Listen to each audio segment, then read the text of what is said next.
ज्ञानशास्त्रातलं फक्त वाक्य सांगतो आणि पुढे जातो, जास्त वेळ कथा सांगण्यामध्ये घालवत नाही.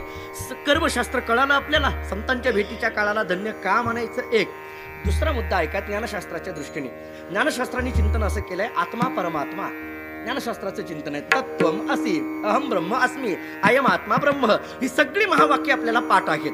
आत्मा परमात्मा असं चिंतन केलंय. पण जीव हा शिव असूनही, आतापर्यंत जीव शिव असूनही जीवाला शिव स्वरूपाची जाणीव झाली नाही. जीवाला जीवाच्या ठिकाणी असलेली अल्पज्ञाच आतापर्यंत जाणीव होते. त्याला कारण अविद्या, अस्मिता, राग, द्वेष आणि अभिनिवेश. विचारसागरांनी चिंतन केले. हे पंचक्लेश सांगितलेत ना, त्याच्याकरता जीव खरं तर सर्वज्ञ असताना, जीव शिव असताना सुद्धा तुका म्हणे कैची कीव, कोठे जीव निराळा, कोठे जीव निराळा असं सांगितलं ना. मग असं असताना सुद्धा आतापर्यंत या जीवाला मी स्वतः अज्ञानी आहे, अल्पज्ञ आहे असं वाटायला लागलं. या जीवाला शिवस्वरूपाची प्राप्ती करून घेण्याकरिता आत्मज्ञानाची गरज आहे. आत्मस्वरूपाच्या अज्ञानामुळे हे सगळं वाटायला लागलेलं आहे. ते आत्मस्वरूपाचं ज्ञान प्राप्त करून देण्याकरिता संतांकडे जावं लागेल. कारण ते ज्ञान पैगा बरवे, जरी मनी अति अनावे, तरी संता या भजावे सर्वस्वेसी. म्हणजे आम्हाला आमची जाणीव करून देणारे संत आहेत. ज्या काळामध्ये संतांची भेट होते त्या काळामध्ये आम्हाला आमची जाणीव झाली, म्हणून संतांच्या भेटीच्या काळाला धन्य म्हणा.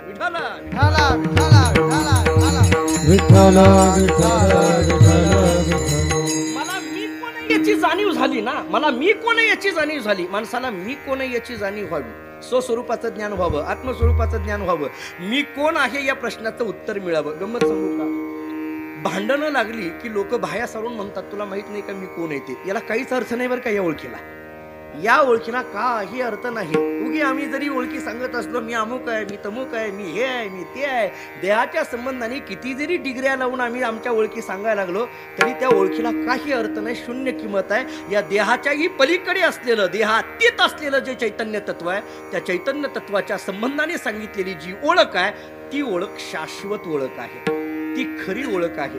एक फार मोठा राजा एका गुरुजींच्या दर्शनाला गेला. गुरुजींच्या दर्शनाला गेला. दर्शन घेतल्याबरोबर गुरुजींनी त्याच्याकडे बघितलं आणि विचारलं कोण आहेस तू.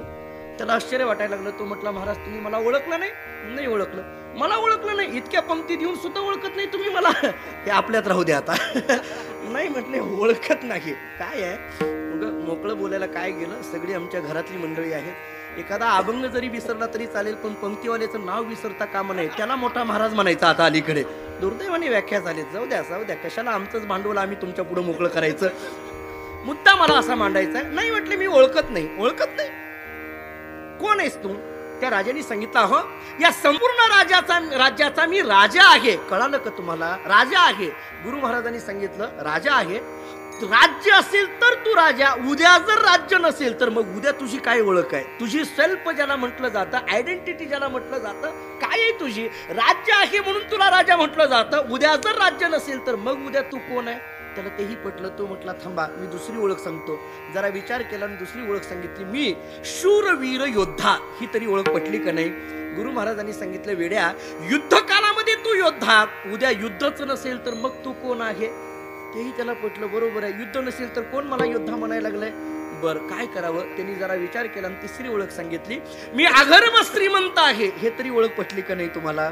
गुरु महाराजांनी सांगितलं वेड्या पैसा असेल तर श्रीमंत, उद्या पैसा नसेल तर मग तू कोण आहे. आता मात्र त्याच्या डोक्यात गोंधळ झाला. मी राजा नाही, मी योद्धा नाही, मी श्रीमंत नाही. तो म्हणायला लागला महाराज मलाच कळेना मी कोण आहे. गुरु महाराज म्हणायला लागले हे म्हणणारा तरी तू कोण आहे. विठाला विठाला विठाला विठाला संपला. मला माझी जाणीव करून देणारी संतांची भेट आहे, म्हणून संतांच्या भेटीच्या काळाला धन्य म्हणा. ज्ञानशास्त्र संपलं. चला भक्तिशास्त्राकडे या. काय भक्तिशास्त्रातला विचार आहे. भक्तिशास्त्रातला सगुणाच्या दृष्टीने विचार मांडलेला आहे. भक्तिशास्त्र आम्हाला असं सांगतं सगुण पांडुरंगाची भेट प्रत्येकाच्या जीवनामध्ये होणार आहे, पण प्रत्येकाचा कालावधी मात्र भिन्न भिन्न आहे. कोणाला 10 वर्षानंतर, कोणाला 20 वर्षानंतर, कोणाला 50 वर्षानंतर, कोणाला 100 वर्षानंतर, कोणाला या जन्मात नाही पुढल्या जन्मात, कोणाला 2-3 जन्मानंतर कधी ना कधी भेट होणार आहे. ऐका भक्तिशास्त्र असं सांगतं अनेक दिवसानंतर, अनेक वर्षानंतर, अनेक जन्मानंतर जर एखाद्याच्या जीवनामध्ये भगवंताची भेट होणारी असेल, पण ज्याला संतांची भेट झाली, संतांचं दर्शन झालं, त्याच्या जीवनामध्ये सगुण पांडुरंग परमात्मा ताबडतोब भेटतो. म्हणून संतांच्या भेटीच्या काळाला धन्य म्हणा. भक्तिशास्त्र आपल्याला सांगतोय, प्रमाण सगळ्यांच्या पाठातला आहे, संत दर्शनी हा लाभ. पद्मनाभ जोडीला सगुण देव आम्हाला भेटला, म्हणून तुकाराम महाराज सांगतात धन्य काळ. तिसरा शब्द आहे संत. अहो महाराज, तुम्ही काळाला धन्यता दिली, पण ज्या संतांच्या भेटीच्या संबंधाने धन्यता दिली ते संत म्हणजे नेमकं कोण हे सांगा ना. संत म्हणायचं कोणाला? संतांची व्याख्या तरी का करावी लागली हो? पोटासाठी संत झाले कलित बहुत. कोणी संत म्हणून घेऊ लागलं, कोणी संत म्हणायला लागलं. स्वतःचा फोटो स्वतः छापायचा आणि स्वतःच्या फोटो खाली स्वतःच्याच हाताने स्वतःच नाव लिहायचं, संत श्री. हे काय संत आहे? असं स्वतः संत म्हटल्याने संत होता येत असतं का? आमचे गुरुजी, आमचे गुरुरे भाऊ पाठशाळेत आम्हाला नेहमी सांगत असतात, भाऊ आम्हाला असं सांगत असतात, संत ही विशेषण नाही, संत ही उपाधी नाही, संत ही पदवी नाही, तर संतत्व ही अवस्था आहे. विठाला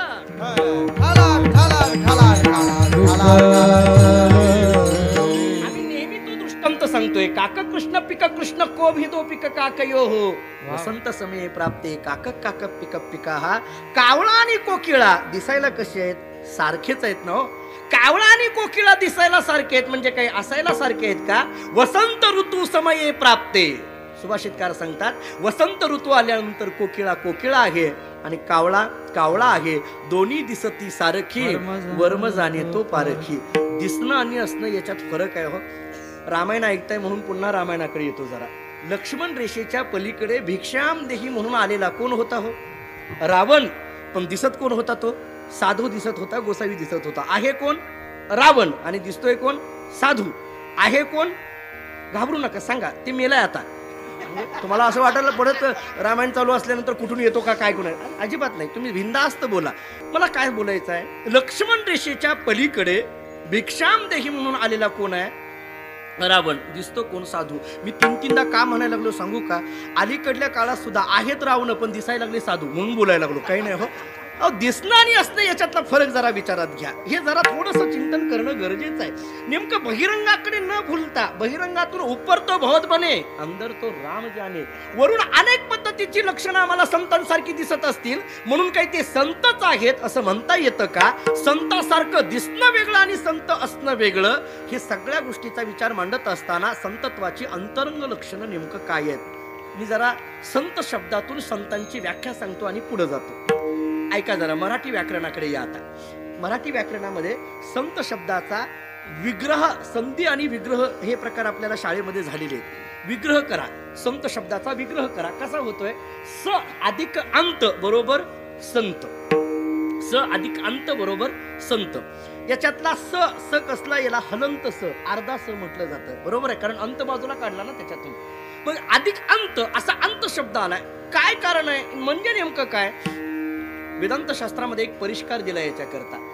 अधेता निरूपित यत अज्ञानम सदत्वेन प्रतीयते तस्य बाधाः नाम अंतः यै भक्त्या क्रियते ते संतः.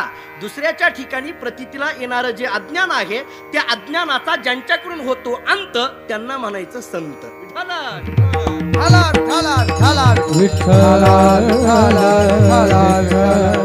बाकीच्या व्याख्या आपण संत वाङ्मयामध्ये बऱ्याचदा आपण ऐकतोय, आपण पाठ केलेले आहेत किंवा आपण चिंतन करणारी सगळी मंडळी आहोत. जे का रंजली गांजली किंवा देवते संत, देवते संत, त्याची संत, त्याची संत, निमित्त ज्या प्रतिमा, हे सगळं ज्यांचा हित विठ्ठल, हे सगळं आपल्याला पाठ आहे. मला मुद्दा असा मांडायचा आहे. महाराज सांगतात अशा संतांची भेट झाली. धन्य काळ संत भेटी. भेट झाली. भेट झाली. कशी भेट झाली? शैली शैलीनं माणिक्यम मौतिकम न गजे गजे साध हो नाही सर्वत्रम चंदनम न वने वने. हा श्लोक आपण सगळे सांगतो. याच्यात 3 दृष्टांत आहेत आणि एक सिद्धांत आहे. साध हो नाही सर्वत्रम, मला असं मांडायचं आहे, साधू सर्वत्र नाहीत असं म्हणण्यापेक्षा, मी माझं चिंतन बोलतोय, साधू सर्वत्र नाहीत असं म्हणण्यापेक्षा साधूंची भेट सर्वत्र नाही असा अर्थ त्याच्यामध्ये करा. साधू सर्वत्र नाही असं म्हटलं तर साधू संकुचित होतील आणि साधू संकुचित नाहीत, साधू व्यापक आहेत ना, म्हणून साधूंची भेट सर्वत्र नाही. मग ती भेट होण्याकरता काय करावं लागेल? अरे ऐसी कर्म साम्य दशा हो, मग हो येते विरेशा. मग श्री गुरु आपैसा भेटेची गा. कर्मसाम्य दशा झाल्यानंतर स्वतःहून संतांची आपल्याकडे येऊन भेट होते. याच्याकरता वेगळं काही करायची गरज पडत नाही. तुकाराम महाराज सांगतात, माझ्या जीवनातला काळ आज धन्य, धन्य काळ संत भेटी. काय केलं? पायी मिठी पडली तो. त्यांच्या पायाला मी मिठी मारली. पायीचा शब्द का वापरला? पायच का म्हटलं? बाकी काही बोलले नाही, पायच का म्हटलं? याचं शास्त्रांनी कारण असं सांगितलंय, उत्तमानाम स्वरूपम ही पाद शब्देन भन्यते. श्रेष्ठ माणसाचं स्वरूप हे त्याच्या पायाने व्यक्त केलं जातं. संतांच्या पायाला मिठी मारणं म्हणजे आलिंगन घडे मोक्ष सायुज्यता जोडे.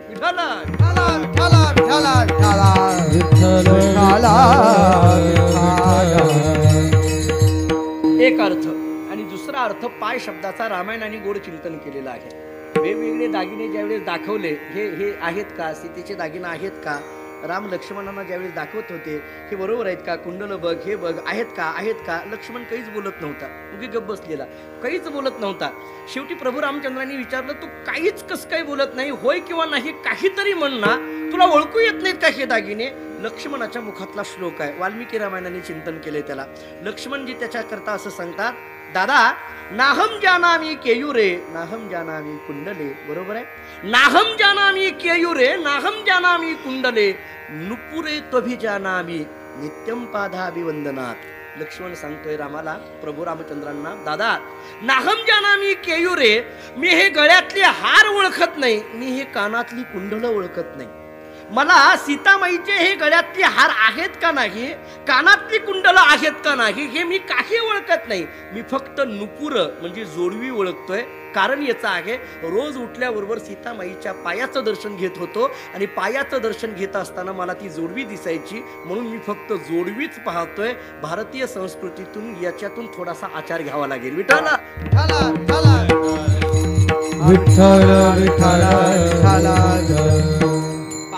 याच्याकरता पायी मिठी असा शब्द आहे पुढे. पायी मिठी. मिठी का म्हटलं हो? मिठीचा अर्थ एक वेगळा सांगायचा झाला तर असे आहे, रामायणाने चिंतन त्याच्यावरही भरपूर केलंय, की एखाद्याला ज्याला आपण आलिंगन देतो त्याच्या ठिकाणचे गुणधर्म आपल्या ठिकाणी प्रतीतीला येत असतात.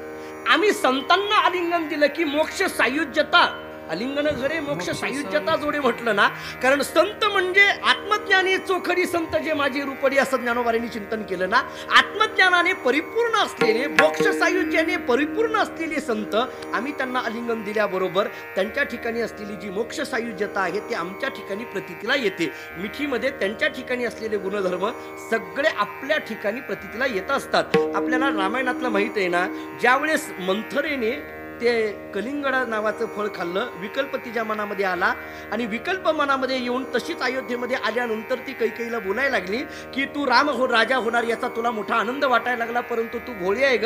राम राजा झाल्यानंतर कौशल्याचा मान वाढेल, तुला कोणी विचारणार नाही. अद्वा तद्वा ती मंथरा बोलायला लागली. नाथरायांनी रामायणामध्ये त्या मंथरेची व्याख्याच केली आहे बरं का. कौशल्याची व्याख्या केली आहे, कैकेयीची व्याख्या केली आहे, सुमित्रेची व्याख्या केली आहे, मंथरेची सुद्धा व्याख्या केली आहे. नाथराय रामायणामध्ये आम्हाला असं सांगतात, कौशल्या ती सद्विद्या, सुमित्रा ती शुद्ध मेधा, कैकेयी ती अविद्या, कुविद्या, मंथरा ती पासी. नाथरायातली रामायणातली ओवी पहा.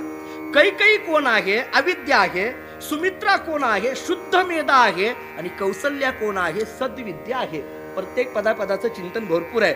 सद्विद्या म्हणजेच कौशल्या कशी काय, शुद्ध मेधा म्हणजे शुद्ध असणारी बुद्धी म्हणजेच सुमित्रा कशी काय, अविद्या म्हणजेच कैकेयी कशी काय, आणि या अविद्येच्या जवळ कैकेयीच्या जवळ असलेली कोण आहे? कुविद्या, मंथरा ती पासी. कुविद्या मंथरा ती कशी काय?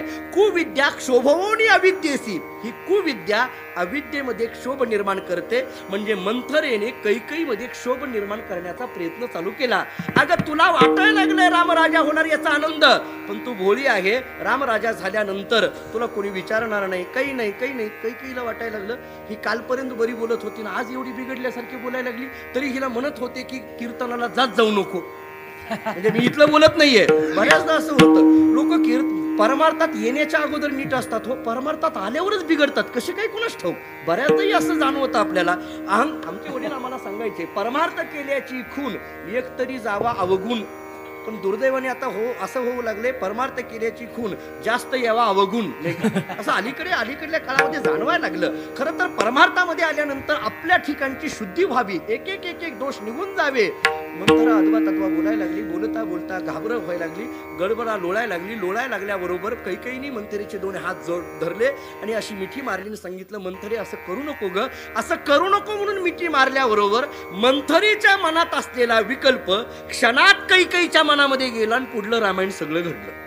मला हे सांगत बसायचं नाहीये, काय पुढचं घडलं हे सांगायचं नाही. मिठी मारल्याबरोबर हे सगळं पुढलं घडलं. याच्यातून काय शिकावं? कोणालाही मिठी मारत जाऊ नये एवढं शिका, बाकी काहीच नको. मिठी मारायची झाली, संतांच्याच पायाला मिठी मारावी. पायी मिठी पडली तो तुकोबाराच्या वचनांनी मी बोलतोय, माझ्या पदरचं नाही. धन्य काळ संत भेटी, पायी मिठी पडली तो.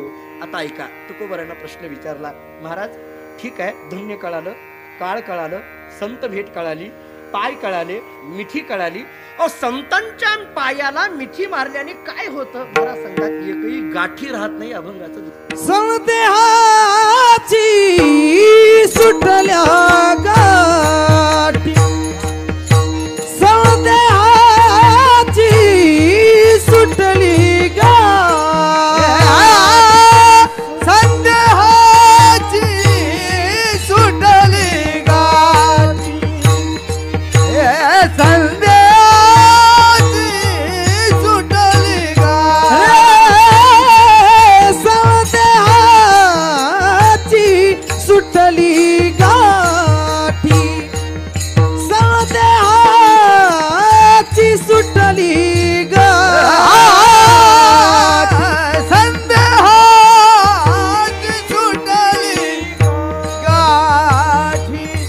संदेहाची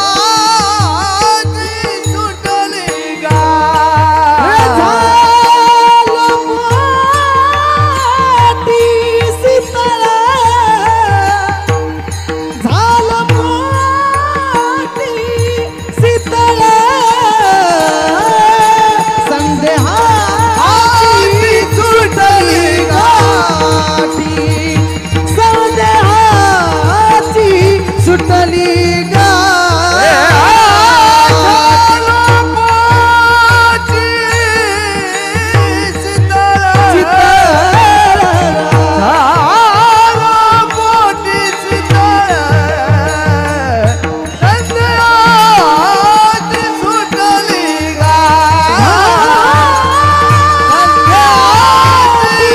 सुटली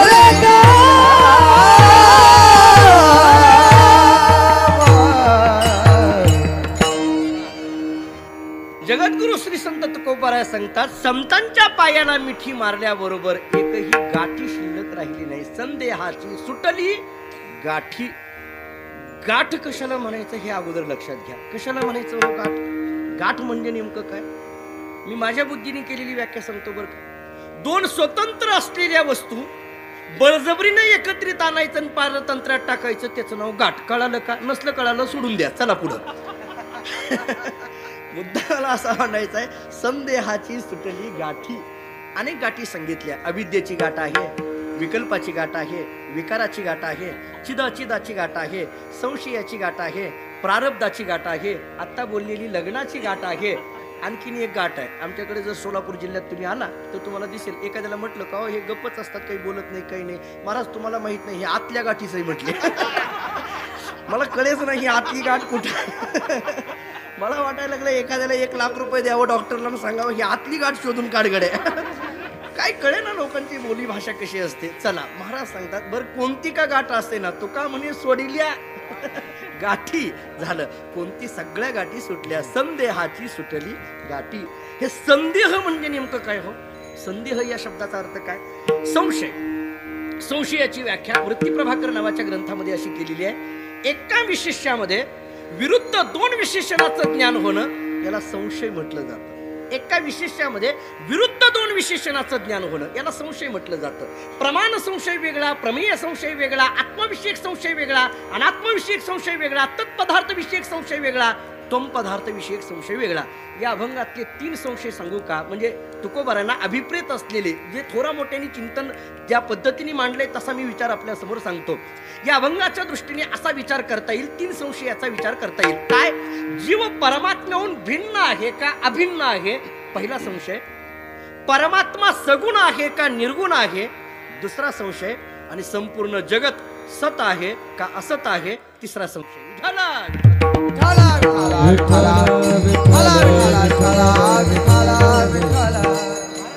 या सगळे संशय निघून गेले. संदेहाची सुटली गाठी.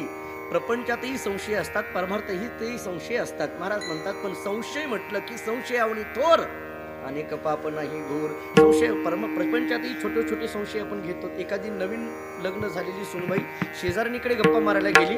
शेजारणीकडे बोलून 1 तासाभरानंतर माघारी आल्याबरोबर सासूबाईंनी विचारलं कुठे गेली होती? नाही म्हटलं शेजारणीकडे गेली. कशाला गेली? गप्पा मारत होती. सासूने बोलायला सुरुवात केलं, अजिबात शेजारणीकडे जायचं नाही, गप्पा मारायचं नाहीत. तिनं सांगल ती अजिबात ऐकायचं नाही, अजिबात नाही, तिचं सगळं खोटं असतं. सुनानं मान डोलावून सांगितलं हो मामी मी मान्य करेल. मग परत सासूने विचारलं काय बोलत होती शेजारी? ती म्हटली काही नाही, शेजारीने असं म्हणत होती तुझी सासू फार चांगली आहे, पण तुम्ही म्हणताय ना ती खोटं बोलते, मला मान्य आहे. जाऊ द्या. संदेहाची सुटली गाठी. मला सांगायचा मुद्दा असा आहे की कुठला संशय शिल्लक राहिला नाही, कोणताच संशय राहिला नाही. आता ऐका पुढलं. महाराज तुम्ही म्हणता की संदेहाची सुटली गाठी ना? हो, संशय राहिला नाही. गाठी सुटून गेल्यामुळे काय झालं? हो, गाठी निघून गेल्यानंतर माणूस मोकळा होत असतो. गाठी गेली की मोकळा होतो ना. मोकळे मन रसाळ वाणी याची गुणी संपन्न तो लक्ष्मी तू ऐस्या नावे. संतांचं लक्षण करताना तुकाराम महाराजांनी असं सांगितलंय, संत मोकळे मन रसाळ वाणी असे संत आहेत. झालो पोटी शीतळ, कारण संदेहाची सुटली गाठी ना. आता गाठीच नसल्यामुळे आता पोटामध्ये मोकळेपणा, शरीरामध्ये मोकळेपणा आलाय, शीतळता प्राप्त झाली, मोकळेपणा आलेला आहे. भागवतामध्ये, श्रीमद भागवतामध्ये वेणुगीत नावाचं एक गीत आहे. आपण भागवत कथा कधी ऐकली असेल तर तुम्हाला त्याच्यातली गीतं माहीत असतील. ऐलगीत, युगलगीत, भिक्षुगीत, भ्रमरगीत, वेणुगीत, गोपीगीत अशी गीत आहेत त्याच्यामध्ये. त्याच्यामध्ये वेणुगीतामध्ये एक छोटासा विषय आलाय. त्या सगळ्या गोपिका भगवान श्रीकृष्ण परमात्म्याकडे गेल्या आणि सगळ्या गोपिका भगवान श्रीकृष्ण परमात्म्याला म्हणायला लागल्या, देवा आम्ही केव्हा तुझ्याकडे पाहिलं तरी तू ती बासरी घेऊन बसलेला असतो, वेणू घेऊन बसलेला असतो, आमच्याकडे बघतही नाही तू. म्हटले असं काय रे देवा त्या बासरीमध्ये? तुझा ती बासरी फारच तू घेऊन बसतो, फार त्या बासरीवर प्रेम करतो, लाकडाची असलेली बासरी, काय त्याच्यावर एवढं तू प्रेम करतो? कशामुळे ती बासरी तुझ्या जवळ आहे? भगवान श्रीकृष्ण परमात्म्याने सांगितलं, गोपिकांनो ती बासरी मला फार आवडते म्हणून मी तिला कायम माझ्या जवळ ठेवतो. का आवडते? त्याची 3 कारणं आहेत. काय कारण आहेत ऐका. भगवंतांनी बासरी का आवडते याची 3 कारणं सांगितली.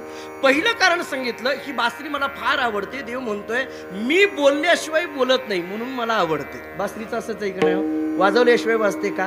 आपलं मात्र देव बोलत नाही पण आपण तासभर बडबड केल्याशिवाय निघून येत नाही मंदिरातून. मी बोलल्याशिवाय बोलत नाही ही बासरी. वा, ठीक. दुसरं कारण असं सांगितलं देवानी, जेव्हा जेव्हा ही बासरी बोलते तेव्हा तेव्हा गोडच बोलते म्हणून मला ही बासरी आवडते. आणि तिसरं कारण असं सांगितलं, ही बासरी मला का आवडते? या बासरीमध्ये इथून तिथून कुठंही गाठ नाही म्हणून मला ही बासरी आवडते. संदेहाची सुटली गाठी.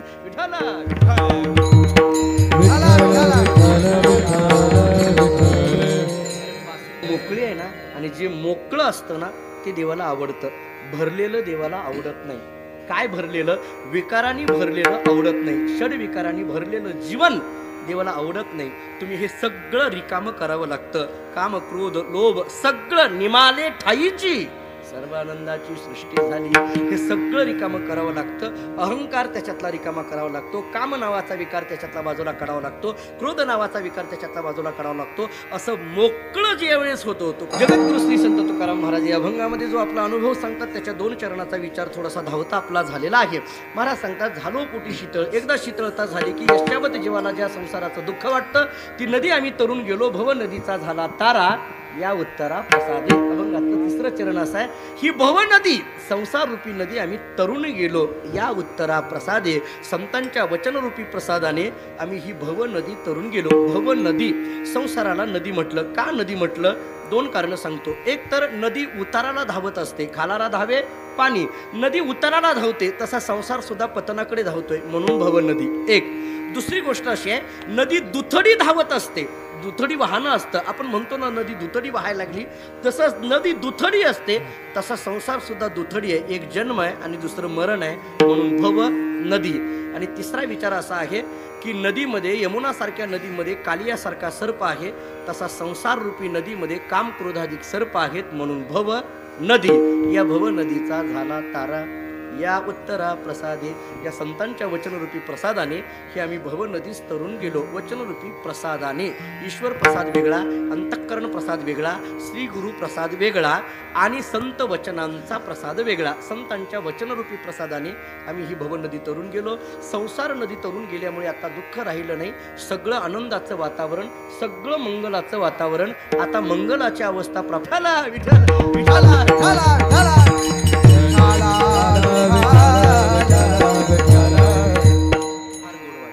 मुद्दा मला असा मांडायचा, शेवटच्या चरणाकडे जरा लक्ष द्या. शेवटचं चरण महाराज असं सांगतात, आता आमच्या जीवनामध्ये मंगलाची अवस्था प्राप्त झाली, भवनदी तरून गेलो ना आता आम्ही. तुका म्हणे मंगल आता कोण दाता या होनी. हा शेवटचा प्रश्न जरा फार महत्वाचा आहे. माझ्या जीवनामध्ये ही मंगलाची अवस्था प्राप्त करून दिलेली आहे. ही मंगलाची अवस्था, आनंदाची अवस्था आमच्या जीवनामध्ये प्राप्त झाली. तुकोबराय म्हणतात, ही प्राप्त करून दिली कोणी, कोण दाता या होणे. या संतांच्या शिवाय दातृत्व दुसरं कोणाकडे नाही. या संतांच्या शिवाय असलं दातृत्व देणारं दुसरा दाता दुसरा कोणी नाही. दुसरा कोणी संतांच्या शिवाय दाता नाही. का असं म्हटलं हो? ऐका, देवही दाता आहे, जीवही दाता आहे आणि संतही दाते आहे. सामान्य जीवालाही दाता म्हटलं जातं, देवालाही दाता म्हटलं जातं आणि संतांनाही दाता म्हटलं जातं. पण छोटासा फरक आहे, मी व्याख्या करतो. काहीतरी घेण्याच्या अपेक्षेने जो देतो त्याला माणूस म्हणा, काहीतरी अगोदरच घेतो मग देतो त्याला देव म्हणा, आणि काहीही न घेता जे देत राहतात त्यांना संत म्हणा. ही संतांची व्याख्या आहे. काहीतरी घेण्याच्या अपेक्षेने जो देतो त्याला माणूस म्हणा.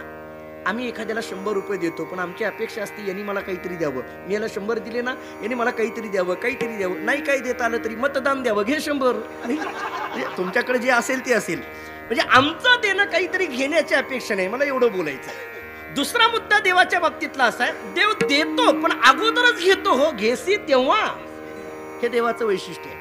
आणि संतांचं मात्र काहीही न घेता ते देत राहतात. दाता तोच एक जाना, नारायणा स्मरवी. तेच एक दाते आहेत. एक विचार. आणि दुसरा विचार असा आहे, भगवान परमात्मा सुद्धा ज्यांच्या दारामध्ये उभा राहतो, भिक्षाम देही म्हणून उभा राहतो, देवाला सुद्धा काही ना काहीतरी दान करण्याचं सामर्थ्य फक्त एका संतामध्ये आहे. म्हणून कोण दाता या होनी. मी ज्या परंपरेत जन्माला आलो त्या माणकोजी बोधले महाराजांच्या जीवनातला एक छोटासा विचार मी आपल्या समोर मांडतो. आपण भक्तिविजयामध्ये त्यांचं चरित्र ऐकलं असेल, वाचलं असेल. माणकोजी बोधले महाराज, मूळ आडनाव जगताप, पांडुरंगाने बोध केला म्हणून बोधले आडनाव पडलं. माणकोजी बोधले महाराज कोणाला कधी काही नाही म्हणायचं नाही. जे येतील त्यांना काही ना काहीतरी दान करून टाकायचं. जे येतील त्यांना काही ना काही दान करावं. शास्त्रांनी असा श्लोक सांगितलाय, शतम विहाय भोक्तव्यम सहस्त्रम स्नानम समाचरेत, लक्षम विहाय दातव्यम कोटीम त्यक्त्वा हरिस्मरेत. शास्त्र आम्हाला असं सांगतंय, 100 कामं सोडावी आणि भोजन करावं, 1000 कामं सोडावी आणि स्नान करावं, लाखो कामं सोडावी आणि दान करावं, आणि कोट्यावधी कामं सोडावी आणि हरिनाम घ्यावं. हे शास्त्राने आम्हाला सांगितलेलं. लक्षम विहाय दातव्यम, लाखो कामं सोडावी आणि दान करावी. हा दातृत्वाचा गुण आहे. माणकोजी बोधले महाराजांकडे कुणीही यावं, महाराजांनी कुणाला नाही म्हणायचं नाही. प्रत्येक जणांनी यावं, काही ना काहीतरी मागावं, काही ना काहीतरी मागावं. संपूर्ण घरातलं सगळं देऊन टाकलं महाराजांनी. पांडुरंगाच्या कानावर ही बातमी गेली. पांडुरंगाने विचार केला की यांचं दातृत्व तरी नेमकं कसं आहे बघावं. म्हणून पांडुरंगाने एका फकीराचा वेश धारण केला आणि देव फकीर होऊन सकाळच्या वेळेला माणकोजी बोधले महाराजांच्या दारामध्ये, धामण गावामध्ये, बार्शी तालुका धामण गावामध्ये हजर राहिला. अगदी सकाळची वेळ होती. भिक्षाम देही म्हटल्याबरोबर कोणीतरी फकीर काहीतरी मागायला आलाय म्हणून माणकोजी बोधले महाराजांची 2 नंबरची सून भागीरथी, या भागीरथीने सुपामध्ये ज्वारी घेतली आणि ज्वारी दान करण्याकरता त्या फकीराला देण्याकरता बाहेर आली. फकीर बाबा ही घ्या ज्वारी. त्या फकीराने भागीरथीकडे बघितलं आणि सांगितलं, भागीरथी तुझी ज्वारी गहू तांदूळ असलं मला दान चालत नाही, मला नको आहे. तुझ्या घरातले मालक असलेले मानकोजी बोधले महाराज तुझे सासरे त्यांना पाठव बाहेर म्हटले. भागीरथी आतमध्ये गेली आणि मानकोजी महाराजांना म्हणायला लागली, बाबा कोणीतरी एक फकीर आलाय बाहेर आणि तो तुम्हाला बाहेर पाठवा असं म्हणतोय, माझ्याकडून काहीच दान घ्यायला तयार नाही.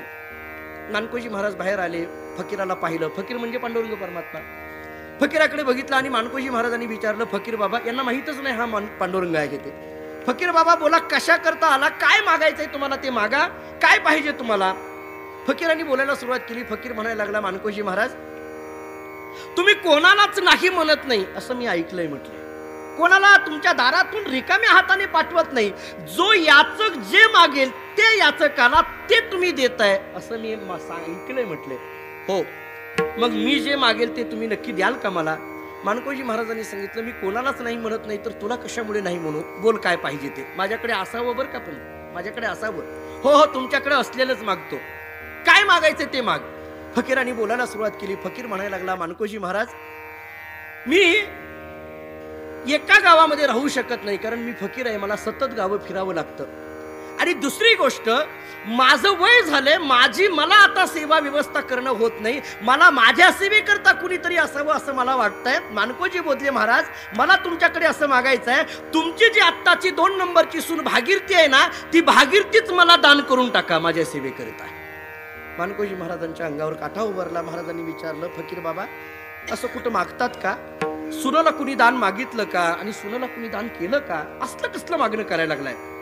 फकीरांनी सांगितलं, तुम्ही असं नाही म्हणायचं नाही, तुम्ही देतो म्हटला होता, तुम्हाला द्यावं लागेल, आता काय करावं. मानकोजी महाराज आतमध्ये गेले. मानकोजी महाराजांची बायको ममताई, त्या ममताई बरोबर चर्चा केली. काय करावं बोलावं कळे ना. दोघंही पती पत्नी एका गळ्यामध्ये हात टाकून रडायला लागले. होय म्हणावं का नाही म्हणावं.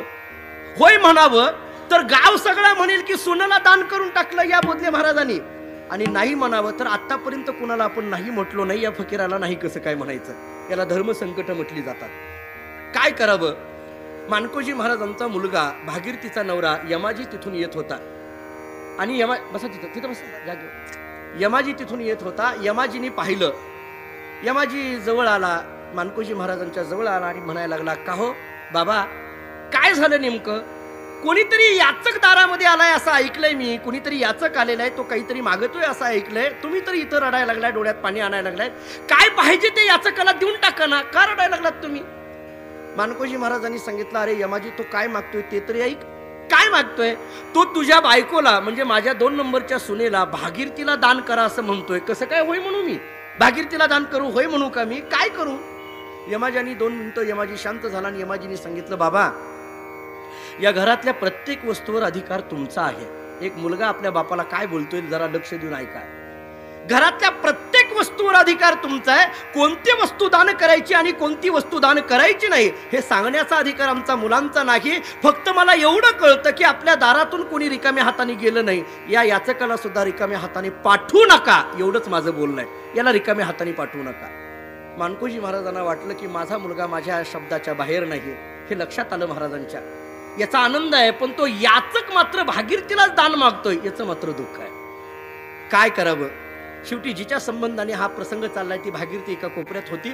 मानकोजी महाराजांनी त्या भागीरथीला जवळ बोलवलं, तिच्या डोक्यावरून हात फिरवला आणि विचारलं, भागीरथी काय करावं. तो याचक तुला दान मागतोय, तो फकीर तुला दान मागतोय, होय म्हणू का नाही म्हणू. भागीरथी रडत होती, पण रडता रडता भागीरथी हसायला लागली. भागीरथीचं अशा प्रसंगाला रडणं योग्य आहे पण हसणं योग्य नाही. का हसायला लागली भागीरथीने, का हसायला लागली. मानकोजी महाराजांनी विचारलं, का हसतेस. भागीरथीने सांगितलं, बाबा मला आज आनंदही होतोय आणि आज मला दुःखही होतोय. म्हटलं मला आनंदही होतोय आणि दुःखही होतोय. आनंद कशाचा. भागीरथीने सांगितलं मानकोजी महाराजांना, बाबा तुमच्यासारख्या सत्पुरुषाच्या घरामध्ये आल्यानंतर मला असं सतत वाटायचं, तुमच्यासारख्या सत्पुरुषाच्या घरामध्ये सून म्हणून आल्यानंतर मला असं वाटायचं तुमच्या कुठंतरी मी उपयोगाला पडावी, मी तुमच्या कुठंतरी उपयोगाला पडावी असं मला सतत वाटायचं. आज मला आनंद वाटतोय की तुमच्याकडून दान करण्याच्या तरी मी तुमच्या उपयोगी पडते, याचा मला आनंद वाटतोय. म्हटले माझा दान तरी करण्याकरता तुम्हाला उपयोग होतोय, याचा मला आनंद वाटतोय. पण दुःख याचं वाटतंय की दान करून टाकल्यानंतर राहिलेल्या आयुष्यामध्ये तुमच्या चरणाची सेवा करायला मिळणार नाही, याचं मात्र मला दुःख वाटतंय. ही सुख आणि दुःखाची संमिश्र भावना भागीरथीच्या अंतःकरणामध्ये आहे. तिघच्या तिघ रडायला लागले. जड अंतःकरणाने मानकोजी बोधले महाराजांनी भागीरथीचा हात त्या फकीराच्या हातामध्ये दिला. सुन केली दान भागीरथी. तो फकीर निघाला. गावामध्ये बातमी पसरली. गावातले सगळ्या आया बाया गोळा झाल्या आणि त्या फकीराच्या पाया पडून म्हणायला लागल्या, अहो फकीर बाबा, तुम्हाला काय पाहिजे आमचं सोनं नाणं घेऊन जा, पण आमच्या भागीरथीला घेऊन जाऊ नका. पण तो फकीर कोणाचंच ऐकत नव्हता. शेवटी काही बायका पुढे गेल्या आणि म्हणायला लागल्या, अहो फकीर बाबा, कमीत कमी ही भागीरथी आयुष्यामध्ये आम्हाला कधी दिसणार नाही, तिची खणा नारळांनी वटी तरी भरू द्या, कमीत कमी आमच्या घरी तरी घेऊन जाऊ द्या. फकीरांनी सांगितलं, काळजी करू नका, तुम्ही एकटं तिला घेऊन जायचं नाही, मी तिला घेऊन प्रत्येकाच्या घरामध्ये येतो. तिथं पांडुरंगाला म्हणजे फकीराला असं सांगायचं आहे, जिथं माझ्या बोधले महाराजाचा अवतार आहे तिथल्या प्रत्येक घराघराला मी पाय लावणार. हा त्याच्यातला देवाचा हेतू आहे. आणि देवानी प्रत्येकाच्या घरामध्ये भागीरथीला घेऊन गेली, खणाराळाने वटी भरली. भागीरथीला घेऊन राजोळ नावाच्या एका जंगलामध्ये तो फकीर निघून गेला. कधी दिसावा कधी न दिसावा, दृश्य अदृश्याचा खेळ त्या फकीराने चालू केला. भागीरथीला कळेना, माझ्या सासरीने मला दान करून दिल्यानंतर हा दृश्य अदृश्याचा खेळ का करायला लागलेला आहे. दिसल्याबरोबर दोन्ही पाय धरले आणि विचारला, हो फकीर बाबा, असं का करता. फकीरांनी सांगितलं, भागीरथी तू माघारी जा, तुझी मला गरज नाही, मी तुझ्या सासऱ्याची परीक्षा बघायला आलो होतो, जा माघारी म्हटले. आता भागीरथीने सांगितलं, असं होत नाही, माझ्या सासऱ्याने मला दान करून टाकलंय आणि दान केलेली वस्तू जर माघारी घेतली तर धर्मशास्त्र त्याला चोरी म्हणतंय आणि माझ्या सासऱ्यावर असा चोरीचा आर येऊ देणार नाही. मी जगले तर तुमच्याच पायाजवळ आणि मेली तर तुमच्याच पायाजवळ. हा निश्चय भागीरथीचा ऐकल्याबरोबर फकीरांनी फकीराचा वेश सोडला. सुंदर ते ध्यान उभे विटेवरी, समचरण दृष्टी कटेवरी साजरी. हा पांडुरंग परमात्मा त्या राजोळ्यामध्ये दिसू लागला. भागीरथी डोळे भरून त्या पांडुरंगाला पाहायला लागले, रडायला लागली, डोळ्यातून अश्रू यायला लागले, तृप्त झाली, चरणावर नतमस्तक झाली. आणि मग भागीरथीच्या लक्षात आलं, माझ्या सासऱ्याने मला या फकीराला दान का केलं, कारण या फकीरातला पांडुरंग मला दाखवायचा होता, म्हणूनच मला दान केलं. तुका म्हणे मंगळ आता कोण दाता यावडी. ज्ञानेश्वर